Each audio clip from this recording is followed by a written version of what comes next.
In paragraph 2, now what again, I followed the same model. So maybe the person, the reader, because of the other parts of the applications, knows that I did undergrad in in mechanical engineering. But then why this shift, right? So don't try to put that, or keep that doubt in the mind of the reader for a long. So and obviously, as my first paragraph started by, describing about a recent past event, so I thought, okay, let's try to go back further in time, and like it would be coherent as well, because it's the first paragraph was in past. Let's do the second paragraph starting as well in past, and let's see how it goes from there. So I started by writing the things that you see on the screen. I try to justify why I get into mechanical engineering.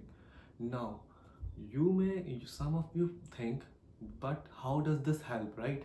Because you are trying to shift gears and you are trying to justify that you got into mechanical engineering. Now, here's the thing.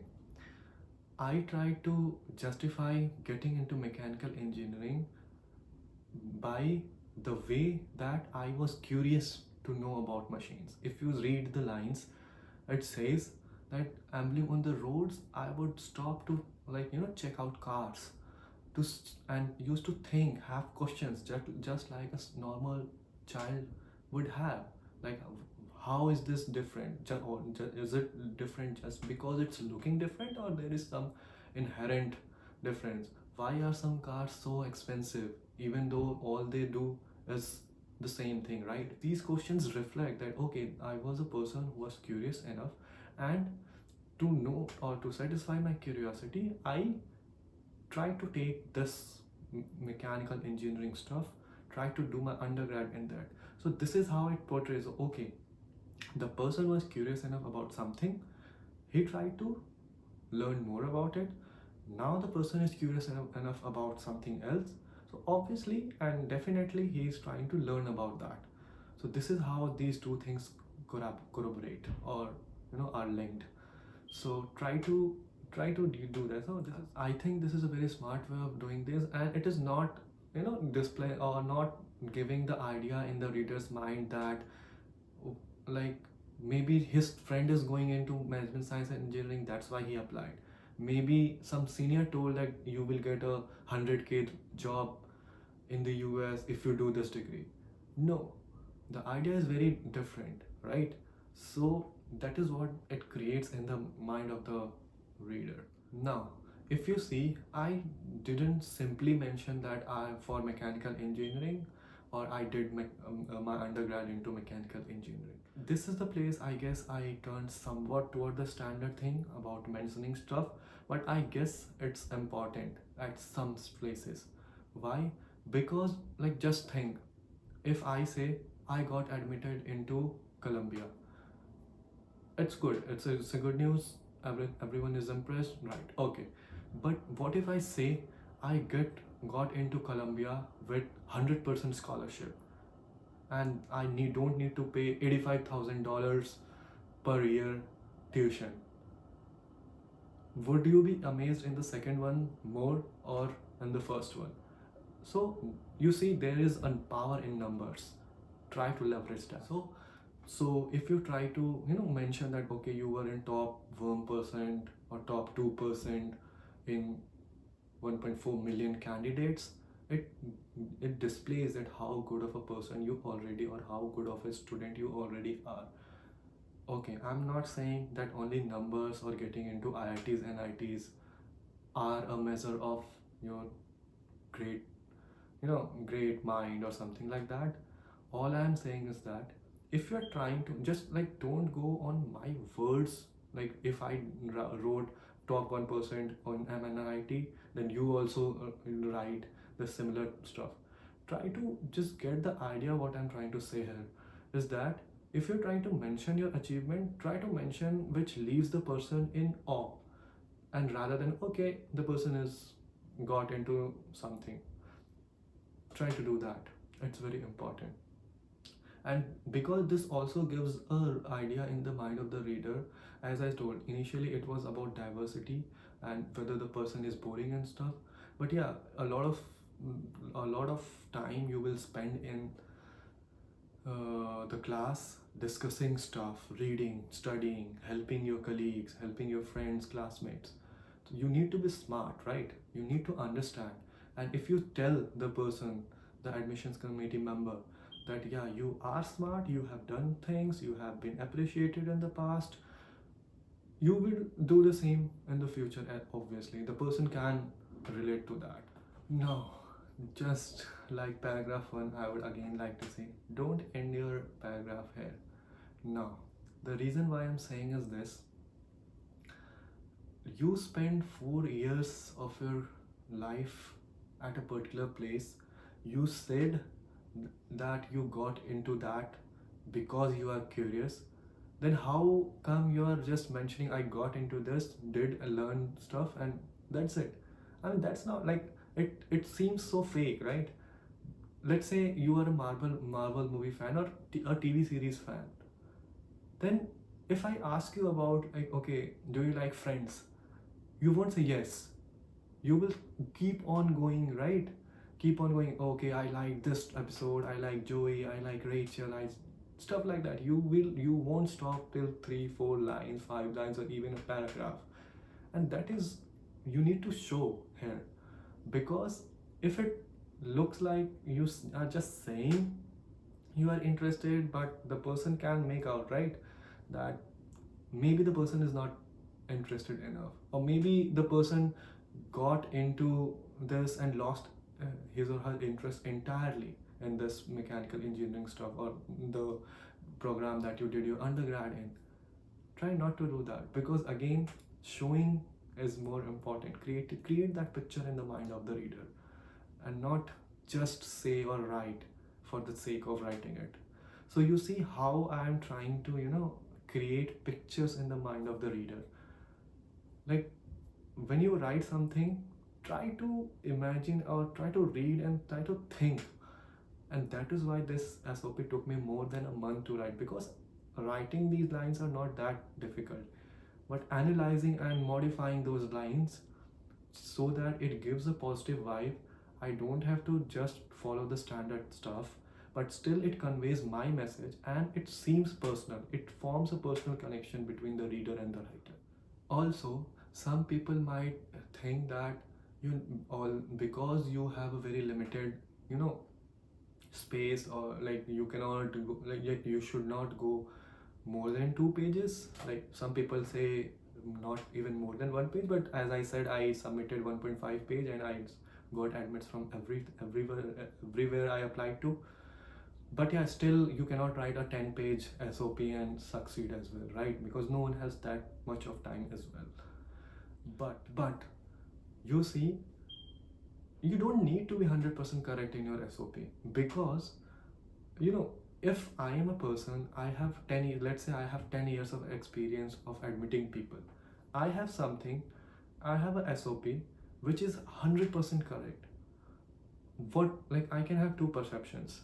Firstly, what a talented, brilliant individual is this person. Secondly, I may think maybe this person has, like, maybe this person has not written his or her SOP by himself or herself. Maybe some counselor has written this, and if that perception, if the former one, if the perception formed is former one, it's great.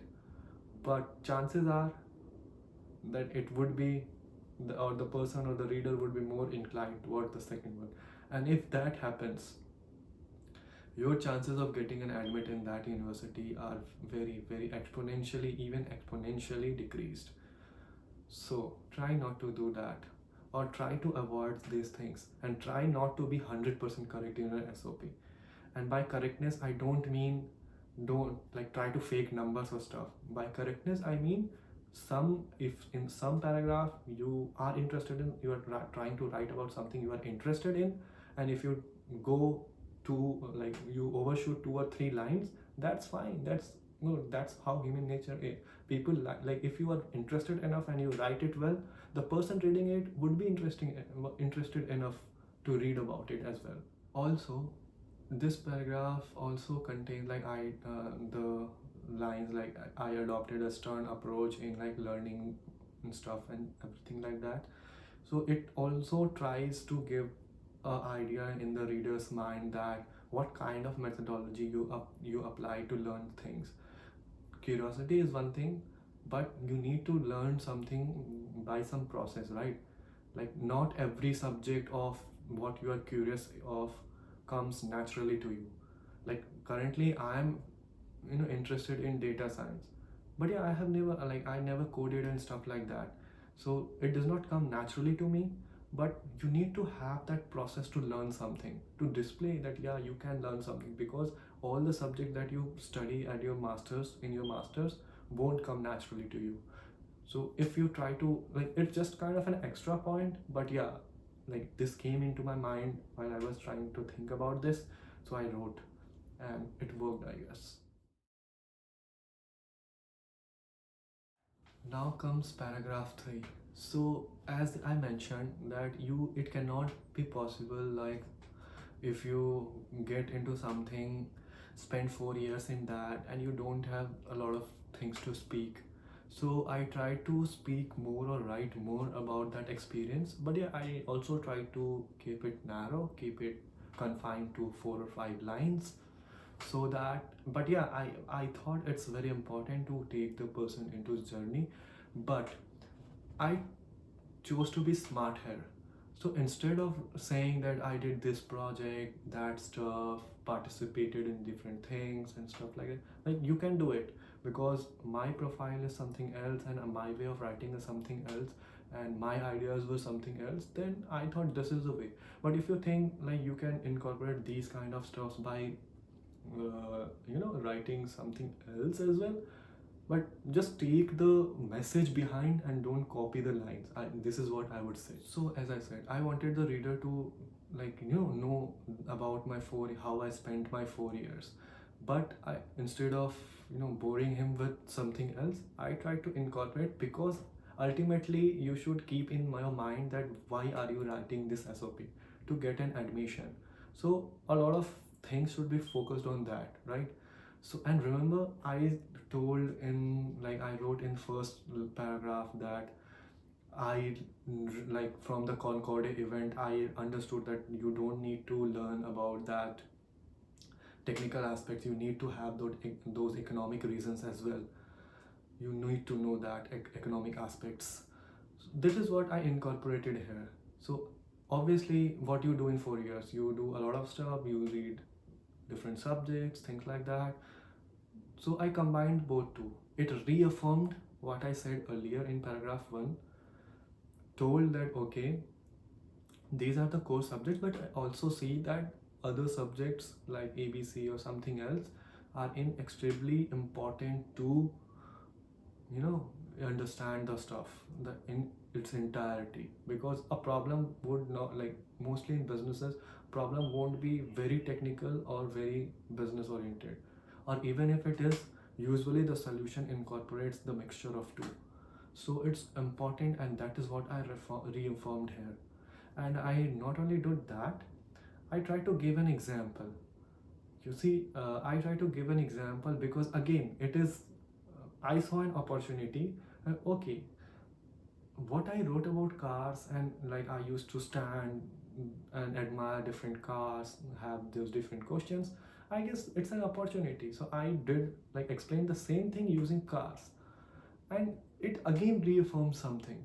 So you see what I'm trying to do. I write something which I feel important, and then I try to reaffirm that in the following paragraph.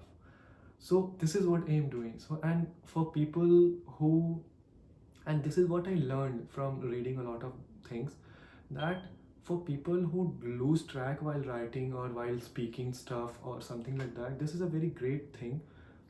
You write something important, have that in your mind, write something else, then try to reaffirm that in a different way.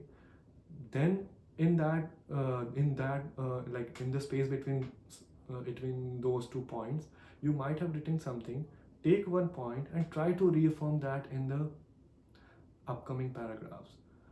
So you see, like it's kind of having a central theme. It's kind of having reaffirming every time, and by the end of the article or your SOP, you will, keep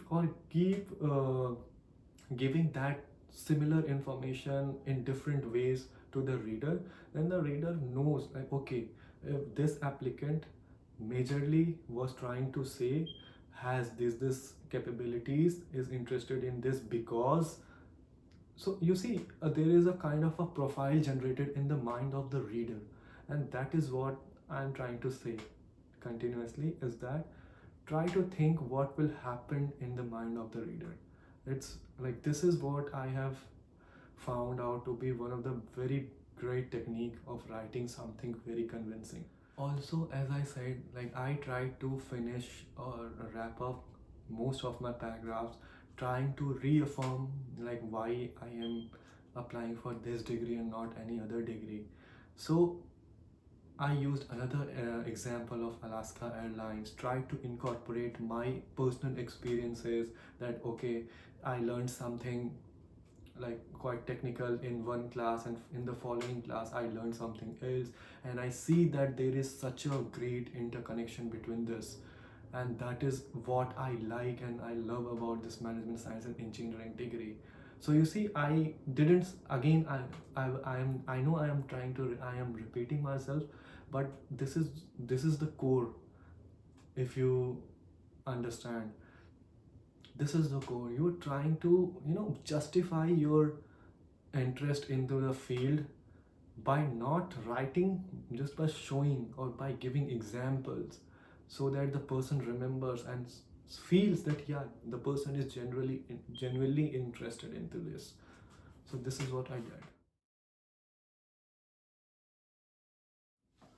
Moving to paragraph 4. Paragraph 4 was just a interconnection, or basically an extension of paragraph 3, and I also wanted to write a small paragraph so that it helps me transition. Like if the third paragraph ends somewhere like claiming that I did like I am a good fit, or MSc is a great fit for me, but and then the paragraph 4 would have started with so this is the project that I did in my undergrad, I think it lacks some kind of coherence.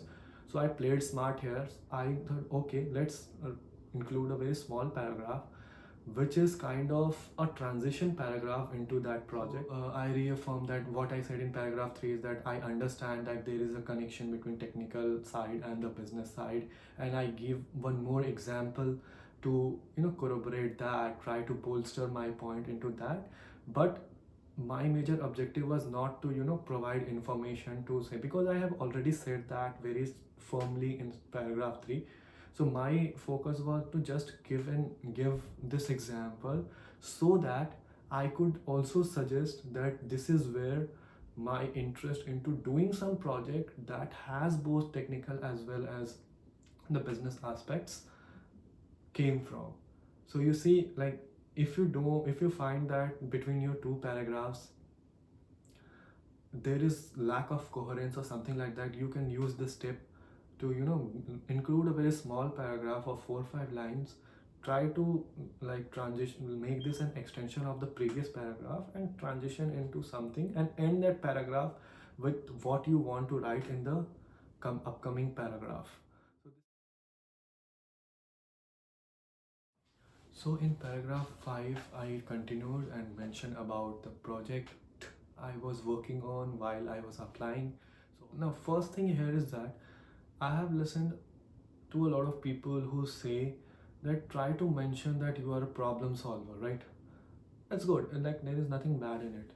But also I think, like, instead of just showing that you are a problem solver, if you can just, if possible, try to list a point or two about what the problem actually was which you tried to solve. So I guess this will give a bigger and better picture in the mind of the reader, because like it's just think about human nature. If I say I solved XYZ while working at Gates Foundation, then what would your first question to me be? Okay, but what is the problem? What was the problem that you solved, right? So that is what I tried to do. I tried to okay, I'm doing this project, it's going well, but yeah, at current moment, these are the two basic or more challenges that I think I am facing. But I didn't stop there. I also tried, okay, I'm trying to think about, or maybe thinking or implementing these solutions. So firstly, telling the problems part gives an impact or gives an idea in the mind of reader that okay, this person is having problems. This means that the person is trying something new, but he's also thinking about the solutions, so that the person does not only, the writer is not only having problems, the person is trying to solve it as well. Now again, as I told you guys, most of my paragraphs are how and why I am applying to this degree. So this is what I try to incorporate here as well, as you can see on the screen. And I try to show that the challenges that I am currently facing in a much better way. But I also intend to do something specific or learn something specific here. And I know that this degree is not going to be a part, a solution to all my problems in life. Because if you, like, some people try to portray that this is the degree that they like need very importantly, very urgently. Without this, their life is stuck with this degree. They can do wonders and stuff like that.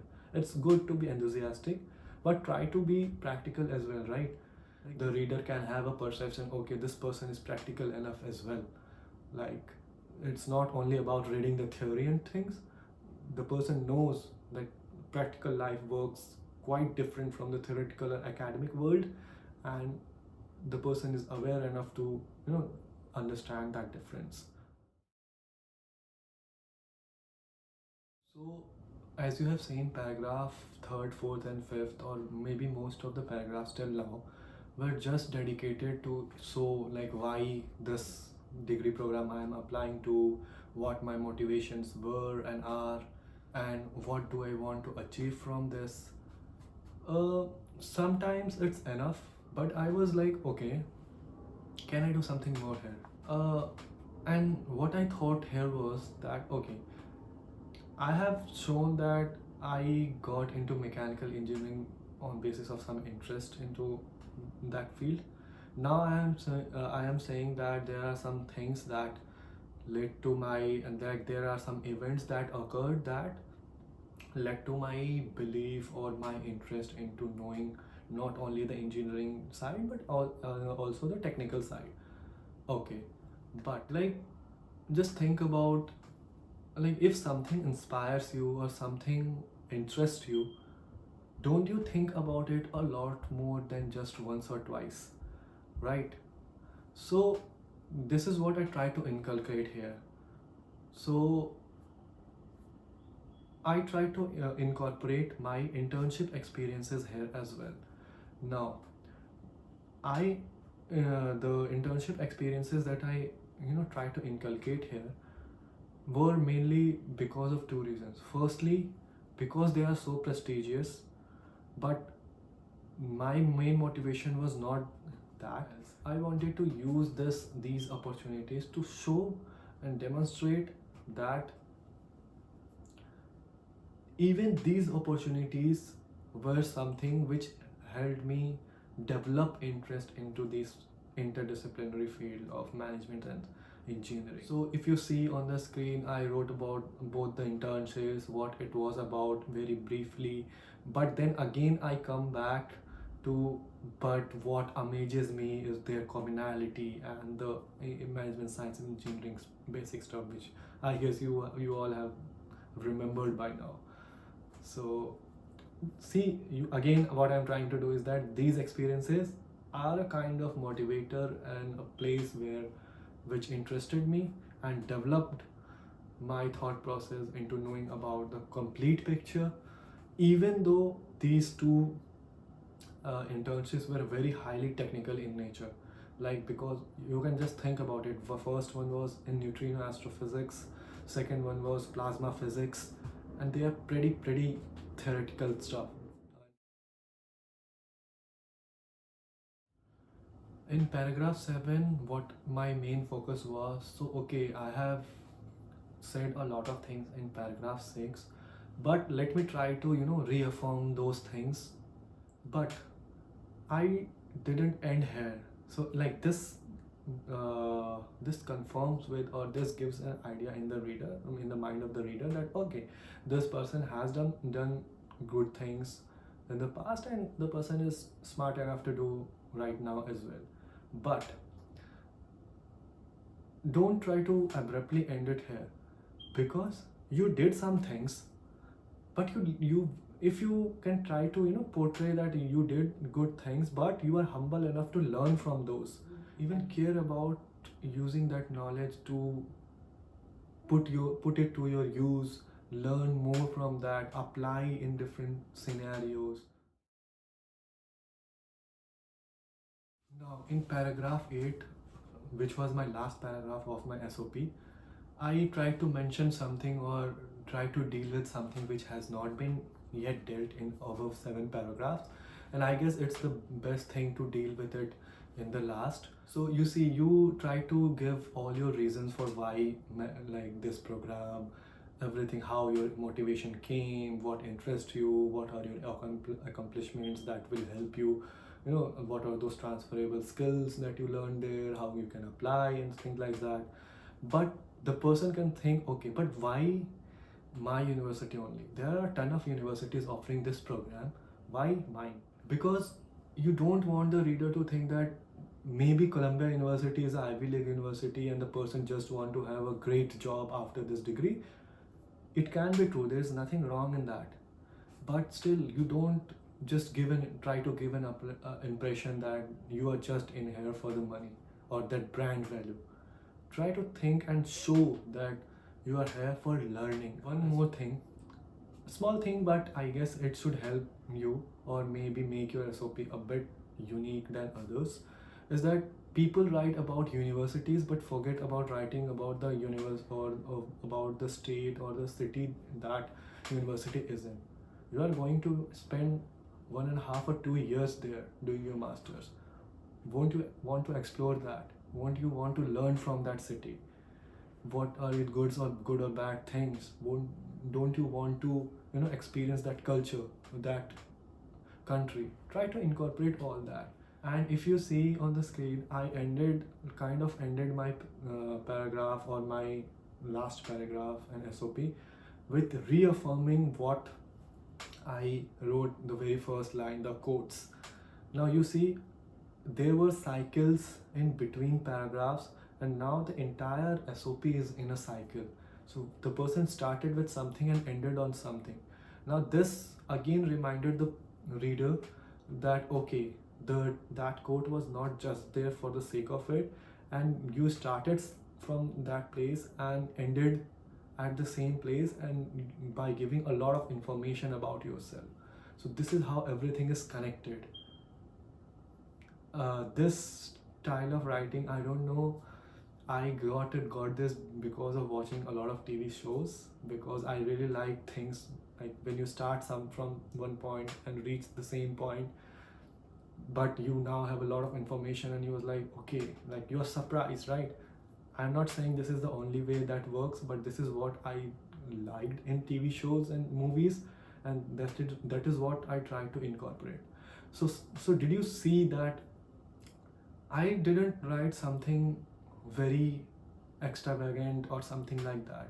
It was very basic, normal, but what I try to incorporate is that I try to give examples. I try to make it a story. I try to keep it personal.